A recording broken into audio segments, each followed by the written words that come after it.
As the largest urologic member organization in the world, the American Urological Association is committed to making the discoveries that will cure urologic disease in the future. From the Learning Lab to thought-provoking plenaries, AUA 2024 annual meeting is showcasing all the ways the AUA is taking urologic care into the future. This trial, if it is successful, could change the field of urology. You're watching AUA TV. This is AUA TV!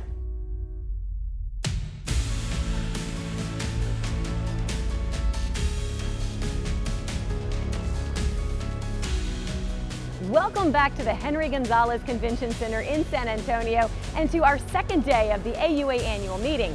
This is AUA TV and I'm Autria Godfrey, your host. Today, we're looking ahead and focusing on all the ways the AUA is focusing on the future. The AUA Futures program is an important opportunity for us to increase our overall demographics of the AUA workforce. We'll get a better understanding of the Futures program within the AUA by meeting one mentor and mentee currently working together. Quite remarkable, and the fact that you've been able to persevere for so many years and develop such an outstanding system for healthcare is really what made you the recipient of this award. And we take you to Pakistan to meet this year's Humanitarian Recognition Award recipient and hear more about the AUA's commitment to sustainability. But really the highlight is the live session. It packs the house, a lot of people here, because people like this practical, hands-on tips that they can bring back to their practice. And it's back. The wildly popular Robotics Theater is here at AUA once again, and we're showcasing the fascinating footage on display this year. Finally, our tour takes us international today. Join us as we head to Germany to profile two university hospitals breaking new ground in urologic treatment and care. We are packing a punch on our second day of AUA TV, and we want to make sure you never miss a minute. You can always find the latest AUA TV episodes playing on the TVs throughout the Convention Center, on the in-house channels at several of our partner hotels, on the shuttle buses to and from the Convention Center, on the homepage of the AUA meeting website, and on our YouTube and X pages.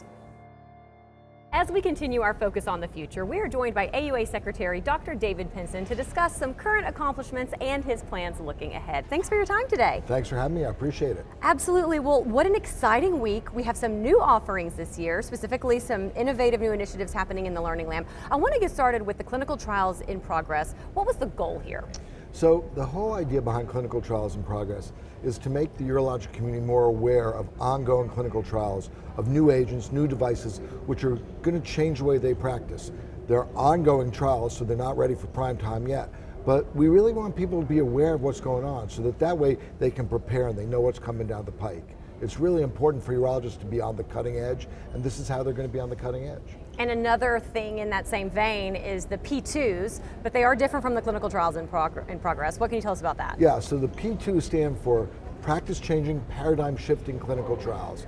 These are trials which are done, which are reporting out, hopefully for the first time, about new agents that people are going to see and they're going to say, FDA is about to approve that, or FDA just did, and I'm going to take that back to my practice. I want to use it next week to help my patients. It's a really big deal, these trials, and having them in the big room with everyone seeing it, I just hope that people get a chance to learn it and take it right back to their patients. So those really are the breakthroughs as they're happening? That's correct. Okay, any particular studies you would like to highlight? Anything that really caught your attention when you were deciding kind of what to showcase this week? Yeah, so there are 3 studies I want to mention, and 2 of them are in the P2s. The third one is in one of the other sessions, but they're all related, and they're all in bladder cancer. There's a study, one of the Sunrise studies, looking at the TAR 200 pretzel that's going to be presented in the P2. That's clearly going to be something that's going to change the way we treat non-muscle invasive bladder cancer. Similarly, the BOND study, which is crestimogen, I never pronounced that correctly, but another intravesical agent which is going to get approved by the FDA, I'm almost certain. Something that, again, urologists will want to use. We're seeing new data from both those. The third one is the Anctiva product, which is another intravesical therapy agent, which was just approved by the FDA last week. Those three studies talk about three agents which are really going to change the way we treat non-muscle invasive bladder cancer. It's really exciting, and I'm glad they're presenting here. Very exciting. All right, like I said, we're talking about the future of AUA today. We're focusing on the future. And like it or not, with that comes the conversation of AI in urology. I'd love your thoughts on utilizing machine learning within the field of urology. Well, you can't have a meeting these days without saying the words artificial intelligence, right? Like I said, like it or not. It's just like it's the buzzword. But clearly AI is going to play an important role. We actually had a session here at the AUA on Friday about AI in the plenary session. I think it's going to make a really important impact in the way we do pathology in urology, the way we do radiology. The machine learning will allow us to consistently standardize the way we interpret pathology, radiology, and it'll also help us to make decisions on how to treat patients, because AI is able to look at huge numbers of patients and assimilate large amounts of data to guide clinicians to say, go with this treatment or this treatment. It's not going to replace urologists though. In the end, AI can't do surgery, and I think that's a key point. So it's really going to be a great adjunct for us in the future. We're going to see more and more of it at this meeting. I'm looking forward to more AI at this meeting in the coming years as I'm secretary. There are concerns though. Do you have any concerns about AI? Yeah, I do. There's obviously the legal issue around copyright, people taking the data. You know, we're sort of assuming it's right all the time, and it's not always right. So I have concerns, but my main concern is that people will sort of have it replace thinking and the human touch, and we don't want that. And as long as we're aware of it, I don't think it'll happen. I think it's nothing but a positive, but we do have to be aware that it's not a replacement for a human being. It just isn't. Right, love that. Okay, before I let you go today, what are your priorities as we head into the future? So my priorities for this meeting and for urology is to really improve the quality of the evidence that's presented here. Urologists want to treat patients in the best way possible, and they want to be guided by the highest quality evidence, and that's why you see all this focus on clinical trials, because I really feel like this is something that urologists have to be more aware of, they have to be more on top of. We have to do more trials. It's good for our patients. So I think that's something I want to focus on in the future, and I think it'll be good for the specialty. Well, you've certainly done that with this week, so we're looking forward to those clinical trials in progress and also the P2s. And thank you for your time today. Thank you so much, I appreciate you. The AUA Futures program is an important opportunity for us to increase our overall demographics of the AUA workforce. And as part of the DEI committee who created the Futures program, I sit on that committee and really wanted to participate as a mentor in the program to help increase really rural urology, which is where I come from. Careers in urology are a really important aspect of medical care, and we need our workforce to look like our patient population.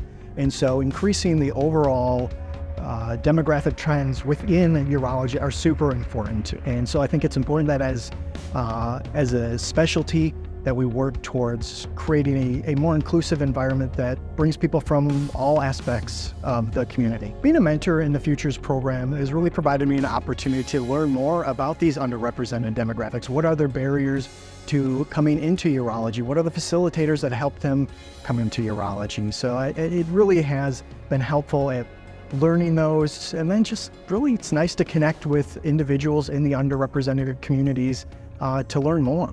I got involved in the Futures program because as an osteopathic medical student, I don't have a home urology residency program. So this was really important for me to come meet mentors, both academic and not, that can help me in my pathway to urology. This program has provided me a one-on-one mentor that I get to work with and answer personal questions such as residency programs, sub-Is, and research. And I'm using this reference in order to increase my interaction within the field of urology. Having a dedicated professional helps me in order to make my application stronger and to have a higher likelihood of matching into such a competitive field. And as an osteopathic medical student, it's important for me to increase my interaction with different physicians in the field. Thanks to opportunities like the Futures in Urology program, I am able to expand my opportunities and increase my interest in the field of urology. Our first stop in Germany today is Freiburg University, where the Department of Urology has been treating patients for more than 45 years, offering a broad range of diagnosis and treatment to foreign patients. Let's take a look. The Department of Urology here at the University Hospital in Freiburg is one of the busiest departments that we have in Germany. We have around 60 inpatient beds and treat more than 20,000 outpatients per year. Our focus is clearly on oncology and specifically on robotic surgery, but we cover a very wide spectrum ranging from andrology, stones, incontinence, and we have a very big focus on BPH as well. My understanding of somebody who has a chair in urology is to take care of research. So we have a wide area of research that we cover. We do clinical trials. We treat many patients, but we also do a lot of translational research. And that translational research is about bringing inventions from bench to bedside.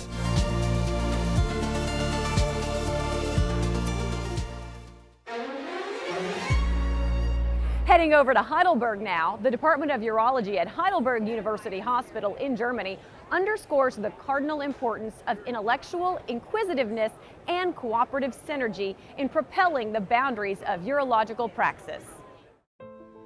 The Department of Urology has a mission in the sense that we are looking into the future. In this way, a team was here established that is very diverse, that is connected to each other in academic friendships. We are living in a world that is continuously changing, and it's changing ever faster.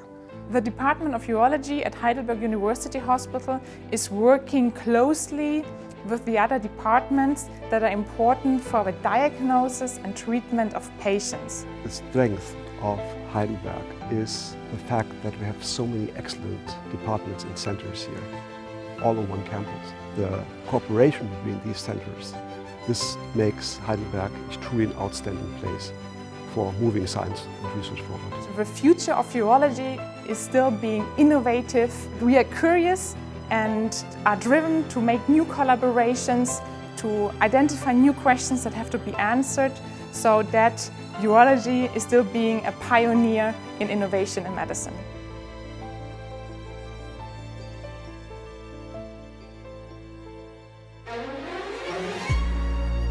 Keeping an eye on international efforts, the Urology Care Foundation, the world's leading nonprofit urological health foundation, has named Dr. Syed Adibul Hassan Rizvi as this year's Humanitarian Recognition Award recipient. It's our pleasure to introduce you to an individual who embodies the essence of philanthropy through their demonstrated commitment to humanitarian endeavors.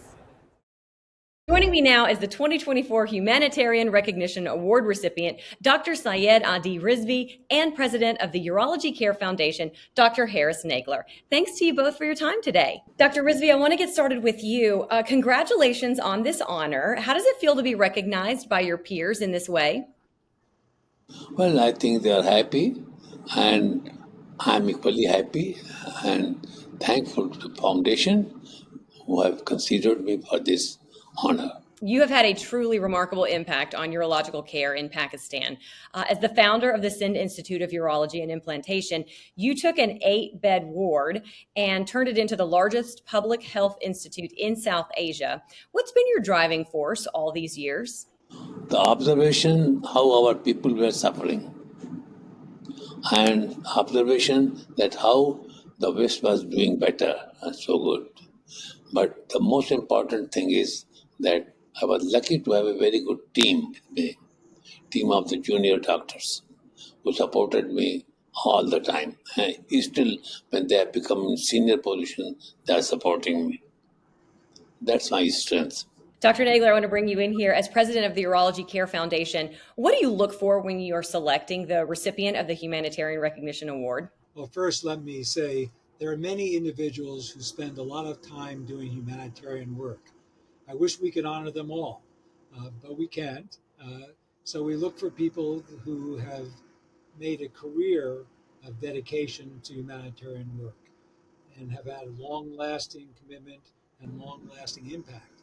And so I succeeded in blinding you.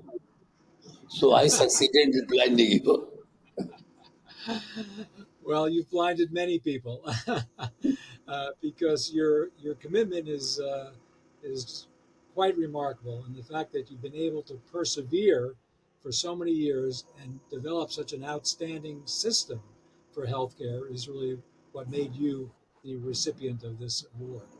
To be serious, let me point out one thing, that this all has been possible because the people of my country are so generous. We are poor, in spite of poverty, we are the best donors. And we are very generous when it comes to support to others. And this is one virtue which one should keep in mind when they are considering the people from third world. We may have all the weaknesses, everything, but at the end of it, we can be very, very generous for the people who need us. And Dr. Rizvi, you are committed to healthcare for all, free with dignity. I wanted to ask you, why is it important to you to make sure that dignity is an important component of that care? Dignity is something which has been denied for a long time to our people, and we have to restore that. Dr. Nagler, back to you. What impact do you see Dr. Rizvi's work having on the urologic community in the future? He has made his vision has made an oasis of healthcare in an area that was barren, and he's been able to do that by weaving together individual philanthropy, governmental support, and his commitment. And I think that's really the long-standing impact of Dr. Rizvi. He should be a beacon of hope for both his people as well as for young surgeons and urologists who are looking to make an impact, because it shows he has demonstrated that with vision, with commitment, with perseverance, with talent, you are able to actually achieve dreams. I think that's such great advice for, the next generation of urologists, to make sure that there's a humanitarian component to their practice. Dr. Rizvi, final question for you. What do you hope the future holds for you and your work in Pakistan? I think people are very keen who are working with me, and I'm sure that the next generation is going to follow it up, and they will be doing better than what I have done. At least they will not commit the mistakes which I have been committing. One of the areas that's so important to Urology Care Foundation and why we developed these humanitarian awards was really to hold up or stand up people like Dr. Rizvi as models for young physicians. We hope that we develop an infrastructure of physicians all over the world who are committed to humanitarian work. And the Urology Care Foundation is supporting this in many ways. You're absolutely right. Dr. Nagler, we thank you for everything that you're doing with the Urology Care Foundation. Certainly appreciate your time today. And Dr. Rizvi, once again, congratulations, a very well-deserved honor. And we certainly thank you for your time today and for all of your work over these years. Thank you very much to all of you. You recently heard there from the president of the Urology Care Foundation and its continued commitment to advancing humanitarian initiatives and pursuing philanthropic support. This year, through an AUA panel discussion, they are focusing on sustainability. And here to discuss both the need and the impact is panel moderator, Dr. Kurt McCammon. Thanks for your time today. Thank you for having me. So you recently wrapped up your panel discussion. I want to get started with, what does sustainability look like within the field of urology? Sustainability is huge, and that's something that we really need in our lower and middle income countries in urology. We need sustainability, meaning coming often, coming frequently, being available. We also have to help them look at their outcomes, because what we don't really do well is we don't help them do their own research, and sustaining that and showing their outcomes long term will actually improve the healthcare for them and their patients. So when you speak to these hosts, what are they telling you they need? So what they would really love is they would love equipment, but that's something that we can't really afford to do everywhere because that won't work. But what we need to do is they want research. They want us to show them how to do the research and help them collect the research. And then they need people who, they're incredible surgeons. Our hosts are probably the best surgeons I've ever met, but they may not know all the techniques. So they need someone to help mentor them and guide them through things to get them better at the techniques so that, again, their patients will have more outcomes. We need to be more sustainable. We need to have that commitment to be there yearly so that they know that we're not going to go away. It sounds like a pretty tall order. How do we address that? It's actually not as bad as you think. Okay. We need to start small. Okay. And we can't just jump into this and say, all right, we're here. We need to start small, collecting data at a few centers. And then as we show that we're making a difference, that will truly expand throughout the continents, Southeast Asia, Africa, Caribbean. You moderated this panel discussion. What did you hear most during that time? So it was really great. And what we heard during the session before, which is on sustainability in humanitarian work, is the need for research. Okay. And what we've shown and was shown was people that have gone back numerous years have such great outcomes at the centers that they're going. They've improved outcomes from 40% to 90% in some centers on some procedures. So you know where the need is, you know what the need is. 5 years from now, what do you hope? What I hope is probably not sustainable because I always think too big. Speaking of sustainability. But what I hope is we have 5 or 6 centers where we've helped them collect data, we've empowered them to do their own work, and then we have shown that we've made a difference in those places, and then we take that to the next level. Wonderful. Well, discussing it is the first step, so we appreciate you bringing this to our attention. Thank you so much for your time today. Thank you very much. Our final international highlight today takes us to Seoul, South Korea. Dr. Sean Park, a prominent prosthetic urologist, and his practice have been awarded as a Center for Excellence for penile implants. Let's see how Dr. Park utilizes YouTube to collaborate with esteemed urologists around the globe. Center Prosthetic Urology Center of Excellence for Penile Implants started in 2013, Seoul, South Korea. Our vision is improving men's quality of life by restoring male sexual function. The penile implant is a definitive surgical option for erectile dysfunction treatment. By implanting a hydraulic device completely inside the body, through a small skin opening in the genital area, we can restore the patient's erection while preserving one's privacy and other sexual functions. ED affects a patient more so psychologically rather than physically. About a year post-op, you can see the patients a lot more happy. They've regained their confidence and they're generally more grateful towards the people around them. This is your life, you know, this is your mental health. So having this surgery and having everything go so well gives me a lot of confidence, and it gave me my life back.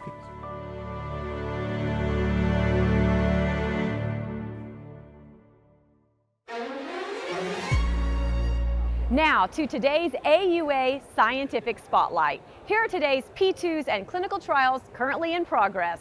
Let's see the exceptional, groundbreaking studies that are expected to change the day-to-day practice of urology. The SOUL study, SOUL stands for stent omission after ureteroscopy and lithotripsy, and it is a large, combined, randomized and observational clinical trial assessing stent omission versus stent placement after ureteroscopy for kidney stones.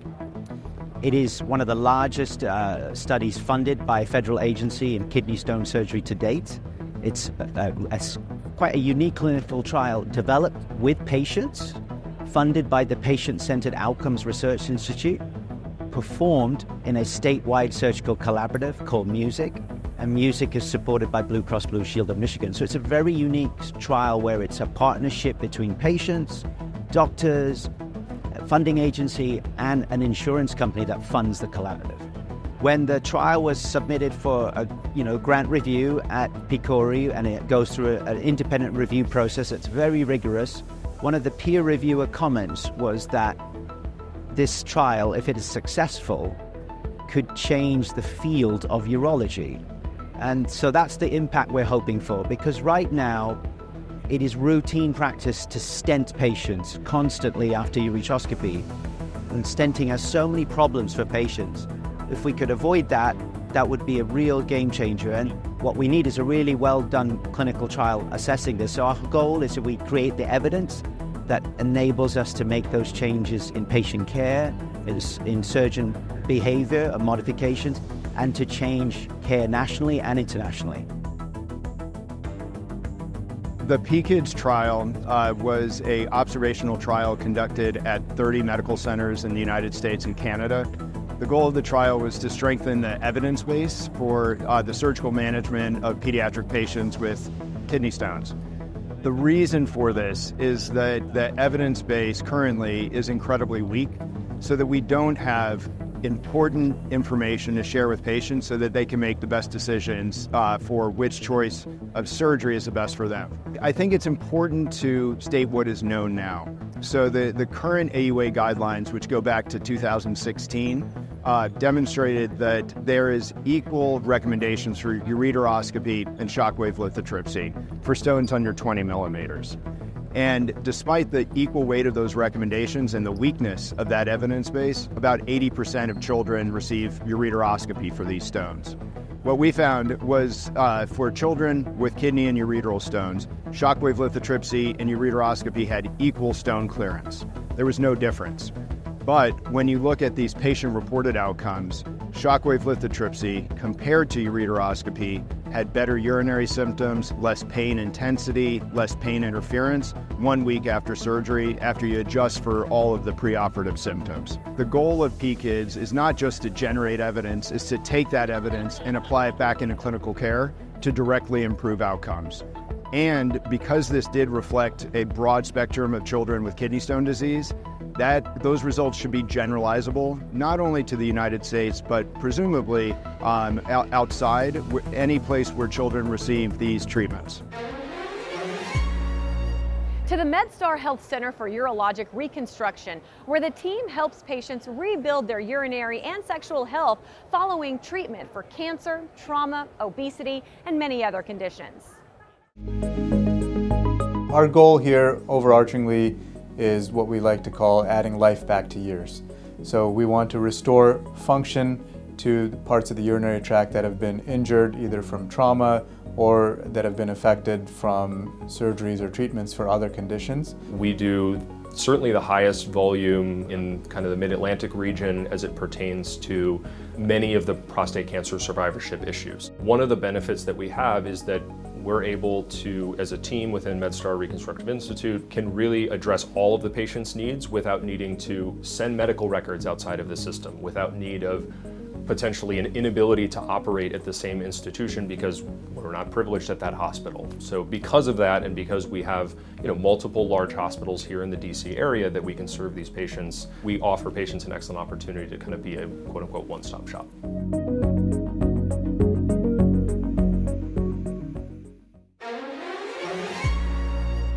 Back by popular demand, the AUA Robotics Theater features a series of pre-recorded robotics procedures with narration. As Dr. Craig Rogers explains, the Robotics Theater is the premier opportunity to experience procedures performed by experts in the field. This is a 3-day event, and it involves 4 live sessions that are each about 2 hours, and they cover different disease groups, so prostate, kidney, bladder, reconstruction, common procedures, things like a robotic prostatectomy, a robotic partial nephrectomy, a pyeloplasty, and then we show those being done both with the standard XI or multi-port robot as well as the newer platform, the single-port robot. So participants can see it going each way. So during those 2 hours, we show videos, about 8 videos, about 15 minutes each, and you have expert moderators, panelists, stopping, starting, asking questions of the presenters. So it's really engaging. And also, when there isn't the live portion, those videos are played on a loop that have, they have background audio. So if you can't make the live session, you can still see the videos. But really the highlight is the live session. It packs the house, a lot of people here, and very engaging. It really is popular because people like this practical, hands-on tips that they can bring back to their practice. One of my favorite parts of this is that we get rising stars, which we define as within 3 years of completion of training. So these are people that are newer they're earlier in their career, but they're well-trained and they come in with a fresh perspective of how to do these surgeries. So they're very enthusiastic. I learn from them all the time. And then at the end, we have a ceremony where we present them a certificate and we have a photo moment. But it's really nice for them and their career development to be able to present on a big stage like this. I hope people come out of this with more confidence, that they can come and be enthusiastic about, oh, I learned something that will make me more efficient make me better skilled at this surgery, and then that translates to better outcomes for their patients. And for our final stop today, Mon Health Urology in West Virginia sets the standard with innovative urology care, with resources including state-of-the-art diagnostic equipment and advanced treatment techniques such as robot-assisted technology and many other laparoscopic and minimally invasive procedures. Mon Health Medical Center is a 155-bed, full-service, acute care, what I call advanced community hospital, based in Morgantown, West Virginia. The care that we provide to our patients is very unique in that it is designed for a rural community. However, it is the latest and greatest technology. We take pride in treating our community and rural areas. A lot of patients will say they feel like family after we treat them. We are laser focused on making sure that access is available, community-based, in every community we enter. We are now 17 hospitals owned and operated, more than 2,500 doctors across our footprint. Here at Mon Health Medical Center, in a university town, we're able to capitalize on that expertise and do it in a very much what I call intimate way, high touch, high tech, warm environment.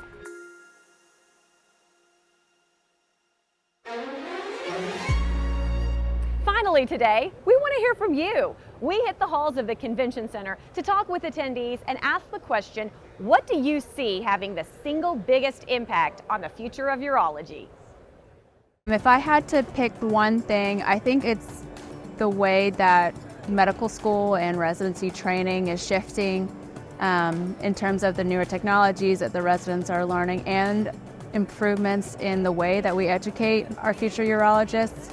I think we're going to start to see some big changes come through in the next few years. Well, I'm a urologist that specializes in female urology and voiding dysfunction, and we treat a lot of patients with overactive bladder and urgency incontinence. And what I'm most excited about is seeing the development of new products, new devices that can help our patients. You know, traditionally a lot of these patients aren't happy with the current therapy, so there's a whole new crop of implantable tibial nerve stimulators. There are a couple that just were just FDA approved in the past year or two. And there's a couple more in the pipeline that we anticipate approval maybe in the next year or two. So it's great hearing about these devices, and it gives us better options to treat our patients. So I think what would have the biggest impact on the future of urology is the combination of minimally invasive surgical techniques with immunotherapy, particularly for the treatment of people with either localized or advanced cancer. I think this is going to really hurdle the field forward in a major way. I honestly think is the training we do of the residents. I mean, they're technically the future, whether, you know, it's robotic surgery like you mentioned before or anything of the sort. I think it's really investing into training them and providing them with the tools as the science and the technology evolves to be able to keep moving forward. And with that, it's time to say goodbye on this second day of AUA TV. Thanks again for joining us as we've taken a look into the future and highlighted those humanitarians making a lasting impact on patients and the profession. If you missed any portion of today's episode or you would like to rewatch any piece, remember, you can always find the latest AUA TV episodes playing on the TVs throughout the Convention Center, on the in-house channels at several of our partner hotels, on the shuttle buses to and from the Convention Center, on the homepage of the AUA meeting website, and on our YouTube and X pages. We still have one more full day together, so we will see you right back here for day 3 as we explore the latest in research and technology tomorrow. Go have a great one, everybody.